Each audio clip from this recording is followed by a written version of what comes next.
नमस्ते आप सभी को। कैसे हैं आप सब। आज हम पढ़ लेते हैं घनानंद का जीवन परिचय, भाव पक्ष, कला पक्ष तथा साहित्य में स्थान। घनानंद के पद मध्य प्रदेश बोर्ड की हिंदी विशिष्ट कक्षा 12 में दिए हुए हैं। तो सबसे पहले हम इनका जीवन परिचय पढ़ेंगे, फिर इसके बाद हम इनके पदों की संदर्भ प्रसंग सहित व्याख्या करेंगे। जीवन परिचय। घनानंद हिंदी की रीतिमुक्त काव्यधारा के कवि हैं। इनका जन्म 1658 ईस्वी, मृत्यु 1739 ईस्वी में मानी जाती है। जन्म इनका 1658 और मृत्यु 1739 में मानी जाती है। हिंदी में घनानंद और आनंद घन नाम के दो रचनाकारों को पहले एक ही माना जाता था, लेकिन आचार्य विश्वनाथ प्रसाद मिश्र ने दोनों कवियों का भिन्न भिन्न होना मान्य कर दिया। आचार्य रामचंद्र शुक्ल ने घनानंद को रीतिमुक्त काव्यधारा का श्रेष्ठ रचनाकार कहा है। रीतिमुक्त काव्यधारा के श्रेष्ठ कवि घनानंद साक्षात रसमूर्ति हैं। किंवदंतियों के अनुसार घनानंद मोहम्मद शाह रंगीले के मीर मुंशी थे। सन 1739 ईस्वी में नादिर शाह द्वारा किए गए कत्लेआम में ये मारे गए थे। तो हमें यहाँ पर सबसे पहले क्या याद रखना है कि घनानंद हिंदी की रीति मुक्त काव्यधारा के कवि थे। रीति काल में जो रीतिबद्ध, रीति सिद्ध और रीति मुक्त तीन काव्यधाराएं हैं। तो रीति मुक्त का मतलब होता है कि किसी भी परंपरा में बंधकर न रहना, अपनी स्वतंत्र रूप से कविताएं लिखना, पद लिखना। रीति मुक्त काव्यधारा, रीति मतलब कोई परंपरा, प्रचलन या जो रीति प्रणाली, तो उसमें न बंध कर के उन्होंने स्वतंत्र जो है अपने पद लिखे। दूसरे नंबर हमें याद रखना है इनका जन्म जो है 1658 ईस्वी और मृत्यु 1739 ईस्वी में मानी जाती है। इसके बाद हम देख लेते हैं आचार्य रामचंद्र शुक्ल ने घनानंद को रीति मुक्त काव्यधारा का श्रेष्ठ रचनाकार कहा है। तो प्रश्न यहाँ पर ये आएगा आपका कि आचार्य रामचंद्र शुक्ल ने घनानंद को किस काव्यधारा का श्रेष्ठ रचनाकार या कवि माना है। तो रीति मुक्त काव्यधारा का। नंबर दूसरे पर हम देखते हैं कि रीति मुक्त काव्यधारा के श्रेष्ठ कवि घनानंद साक्षात रसमूर्ति थे। तो यहाँ प्रश्न ये आता है कि साक्षात रसमूर्ति किस कवि को कहा गया है या किस काव्यधारा के कवि को कहा गया है। तो इसका हमें उत्तर लिखना है। रीति मुक्त काव्यधारा के श्रेष्ठ कवि घनानंद को साक्षात रसमूर्ति कहा गया है। किंवदंतियों का मतलब होता है कि जो हम प्राचीन समय से लंबे समय से पीढ़ी दर पीढ़ी जो बातें या जो कई ऐसी बातें होती हैं जो कहीं सुनी हुई बातें होती हैं कि जैसे हमने अपनी माँ से जो सुना, फिर उनकी माँ से उन्होंने सुना, उनकी माँ से उन्होंने, ऐसे दादी परदादी ऐसे, तो मतलब काफ़ी लंबे समय से पीढ़ी दर पीढ़ी कहीं सुनी हुई बातें किंवदंतियाँ कहलाती हैं। किंवदंतियों के अनुसार घनानंद मोहम्मद शाह रंगीले के मीर मुंशी थे, ऐसा सुनने में आता है, मतलब कहीं सुनी ये बात है। और सन 1739 ईस्वी में नादिर शाह द्वारा किए गए कत्लेआम में ये मारे गए थे। अब हम देख लेते हैं कि साहित्य में इन्होंने क्या अपना योगदान दिया। घनानंद लौकिक प्रेम के अनुपमेय कवि हैं। अनुपमेय मतलब होता है जिनकी उपमा या तुलना न की जा सके। अनुपमेय कवि थे। विरहजन्य प्रेम के पीर के ये अमर गायक थे। विरहजन्य मतलब विरह का मतलब होता है जिस प्रेम की चाह थी और वह नहीं मिला, तो उसका जो दुख या वियोग विरह कहलाता है। विरहजन्य प्रेम की पीर के ये अमर गायक रहे। इनकी वेदना का मतलब होता है दर्द या दुख। किसी की मिलने की अपार इच्छा हो और उससे न मिल सके, तो जो उसके मन में वेदना या दर्द होता है दर्द होता है उसी को वेदना कहते हैं। का मूल कारण उनकी प्रेयसी सुजान रही। प्रेयसी मतलब प्रेमिका सुजान रही। भक्तिपरक कविताओं में सुजान ने श्री कृष्ण को संबोधन के लिए प्रयोग किया गया है। स्वानुभूत विरह वेदना की विविध स्थितियों के हृदय स्पर्शी चित्र इनके काव्य में अंकित हैं। अब यहाँ पर देखिए बताया गया है कि जो है सुजान, इन्होंने एक तो अपनी प्रेयसी यानी प्रेमिका के लिए संबोधन किया है और दूसरे नंबर पर किसके लिए, भगवान श्री कृष्ण के लिए भी इन्होंने सुजान शब्द का प्रयोग किया है। स्वानुभूति मतलब जो चीज़ें स्वयं अनुभव की हुई हों। स्वानुभूति विरह वेदना की स्थितियों के हृदय स्पर्शी मतलब मन को छूने वाले चित्र इनके काव्य में अंकित हैं। अंकित का मतलब है लिखे हुए हैं, लिखे या अंक लिखित हैं। ठीक है, अब हम देख लेते हैं इनकी रचनाएं कौन कौन सी हैं। तो घनानंद की जो है, घनानंद की रचनाएं अधिकतम मुक्तक काव्य रूप में मिलती हैं। कैसी हैं, मुक्त है मतलब स्वतंत्र हैं, स्वतंत्र रूप में मिलती हैं। इनकी कुछ रचनाएं भारतेंदु हरिश्चंद्र ने तिलक सुंदरी तिलक पत्रिका में छापी। जो भारतेंदु हरिश्चंद्र के समय पर जो सुंदरी तिलक इनकी भारतेंदु हरिश्चंद्र की पत्रिका छपती थी, उसमें इन्होंने जो है घनानंद की रचनाएं छापी। 1870 में उन्होंने सुजान शतक नाम के इनके 119 कवित्व प्रकाशित किए। इसके पश्चात जगन्नाथ दास रत्नाकर ने सन 1897 में इनकी वियोगवेली और विरहलीला नागरी विचारणी सभा द्वारा प्रकाशित की। घनानंद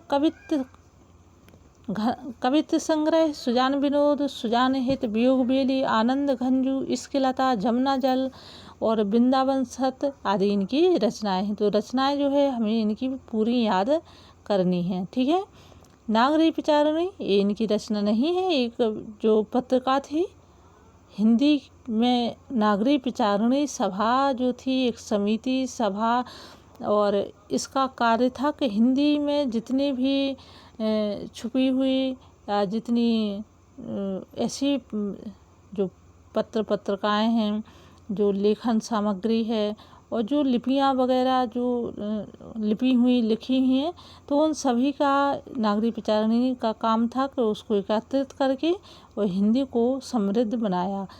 इनकी जो रचनाएं हैं, वियोगवेली है, विरहलीला है, घनानंद कवित्व है, कवित्व संग्रह है, सुजान विनोद है, सुजान हित है, वियोगवेली है, आनंद घंजू, इश्कलता, जमुना जल और वृंदावन सत इनकी जो है रचनाएं हैं। तो ये हमें याद रखना जरूरी है, परीक्षा की दृष्टि से बहुत उपयोगी है। अब हम देख लेते हैं भाव पक्ष। तो भाव पक्ष में क्या है, रचनाओं में इनके क्या भाव रहे। इनकी कविता में रसद श्रृंगार है, जिसमें भी संयोग और वियोग दोनों पक्षों का सटीक वर्णन है।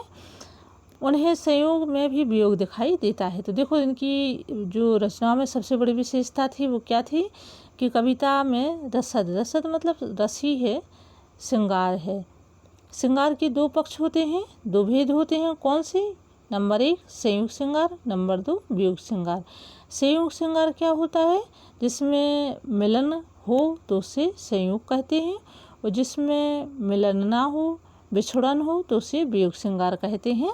तो दोनों का जो है वर्णन इनकी जो है रचनाओं में मिलता है। संयोग में भी वियोग दिखाई देता है। अधिकांशतः घनानंद में को संयोग श्रृंगार में भी इन्होंने वियोग श्रृंगार को दिखाया है। यह कैसो संयोग ना जानी परे, जो वियोग ना क्यों बिछोहत है। घनानंद के काव्य में संयोग का चित्रण अति अल्प है। उनके काव्य में वियोग की भी सभी अवस्थाओं, दशाओं, स्थितियों आदि का स्वाभाविक चित्रण हुआ है। तो यहाँ पर देखिए भाव पक्ष में इनका मुख्य रस जो था श्रृंगार था। श्रृंगार रस में भी इन्होंने वियोग पक्ष को अधिक महत्व दिया है। घनानंद के काव्य में संयोग का तो नाम मात्र के लिए चित्रण है, लेकिन वियोग की सभी अवस्थाओं, दशाओं और स्थितियों का स्वाभाविक चित्रण इन्होंने किया है। नंबर 2 पर हम क्या लिखेंगे कि इन्होंने शब्दों के भावों का हृदय से साक्षात्कार किया है। अब यहाँ पर इसका क्या मतलब होता है कि शब्दों के भावों का हृदय से साक्षात्कार किया है। कहने का अर्थ है कि इनके शब्द जो है उससे ऐसे भाव प्रकट होते थे जिससे हमें ऐसा प्रतीत होता था कि यह शब्द जो है हमारे ही शब्द हैं और हमारे ही विचारों से इनके शब्द मिल रहे हैं, इनके विचार मिल रहे हैं। अब हम कला पक्ष देख लेते हैं। तो सबसे पहले नंबर हम लिखेंगे भाषा। उनकी भाषा ब्रज है जो सजीव, लाक्षणिक, व्यंजना, प्रचुर तथा व्याकरण सम्मत है। उनकी भाषा फारसी काव्य में से प्रभावित होते हुए भी मौलिक है। हम यहाँ देख रहे हैं भाषा, तो भाषा देखिए कला पक्ष में हम क्या लिखेंगे। कला पक्ष का मतलब होता है जो भाषा, अलंकार और जो उनकी शैली है, छंद है, इन सभी का हम कला पक्ष में इनका बताते हैं कि कला पक्ष कैसा है, इनकी रचनाओं में क्या क्या दिया है। तो भाषा कैसी थी, ब्रज भाषा थी, सजीव यानी कि देखने में ऐसी लगती थी, पढ़ने में कि जैसे जीवित हो। लाक्षणिक, व्यंजना जो शब्द शक्तियाँ होती हैं जैसे अभिधा, लक्षणा और व्यंजना। तो अभिधा का मतलब होता है, आप लोग पिछला वीडियो देख लीजिए तो उसमें मैंने शब्द शक्तियाँ बताई हैं। अभिधा का मतलब होता है कि हम जो पढ़ें उसका हमें सीधा सीधा अर्थ मिले, उसे अभिधा कहते हैं। लेकिन लक्षणा और व्यंजना में जो लिखा रहता है उसके विपरीत अर्थ निकलता है। तो इनकी जो भाषा थी उसमें लाक्षणिक और व्यंजना शब्द शक्ति थी तथा व्याकरण सम्मत थी, यानी कि व्याकरण से युक्त इनकी भाषा थी। भाषा में फारसी काव्य से प्रभावित होते हुए भी मौलिक था। देखो रीति काल में मुगलों और मुस्लिम आक्रमणकारियों का शासन था, तो भारत में भाषा कैसी चलती थी, हिंदी तो थी ही, इसके अलावा फारसी भाषा, उर्दू भाषा का भी बराबर प्रयोग होता था। नंबर दूसरे पर हम लिखेंगे ध्यानात्मक शब्दों का प्रयोग किया गया है। नंबर तीसरे पर है अलंकार। इनकी रचनाओं में अनुप्रास एवं रूपक का प्रयोग सुंदर रूप में हुआ है।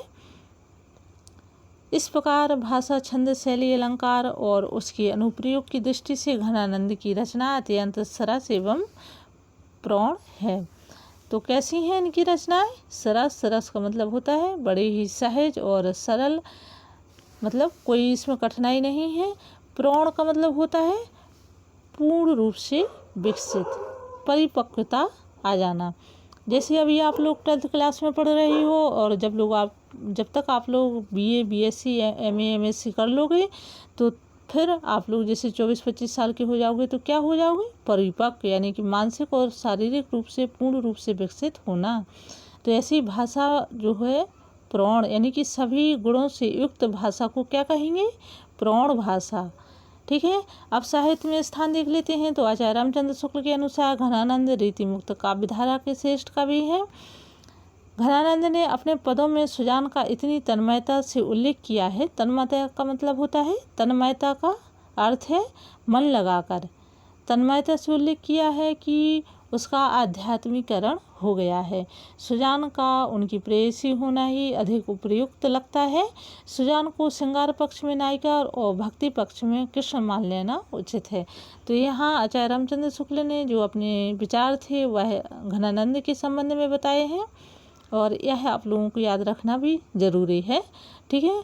तो यहाँ ये बताया है कि सुजान को श्रृंगार पक्ष में नायिका मान लेना और भक्ति पक्ष में कृष्ण मान लेना ज़्यादा ठीक रहेगा। अब हम देख लेते हैं इनकी जो पद हैं। तो सबसे पहले हम पद पढ़ लेते हैं। आपू ही तो मन हेरी हंसे, तिरछे करे नैन नहीं नेह के चाव में। हाय दई सुविसारी दई सुधी कैसी कहे, सो कहो कित जाओ में। मीत सुजान अनीत कहाँ यह, ऐसी न चाहिए प्रीति के भाव में। मोहन मूरत देखवे को, तरसावत हो बस एक ही गांव में। अब इसका हम सबसे पहले इसके जो शब्दार्थ हैं वह देखेंगे। इसके बाद फिर हम इसकी संदर्भ प्रसंग सहित व्याख्या करेंगे। तो आज के लिए इतना ही। हम अगले वीडियो में इसकी जो है संदर्भ प्रसंग सहित व्याख्या देखेंगे। तब तक के लिए आप लोग घनानंद का जो है जीवन परिचय पढ़िए। भाव पक्ष कला पक्ष याद रखिए। और हम अगले वीडियो में मिलते हैं। और जो भी आपकी प्रॉब्लम हो तो आप कमेंट बॉक्स में लिख सकते हैं। जो समस्याएं हो, जो चीज़ आपको चाहिए, जो पढ़ाई के संबंध में, तो आप कमेंट बॉक्स में लिख सकते हैं। तब तक घर पर रहिए, सुरक्षित रहिए, अपनी पढ़ाई मन लगा कर करिए। हम फिर मिलते हैं नई जानकारी नई वीडियो के साथ। धन्यवाद।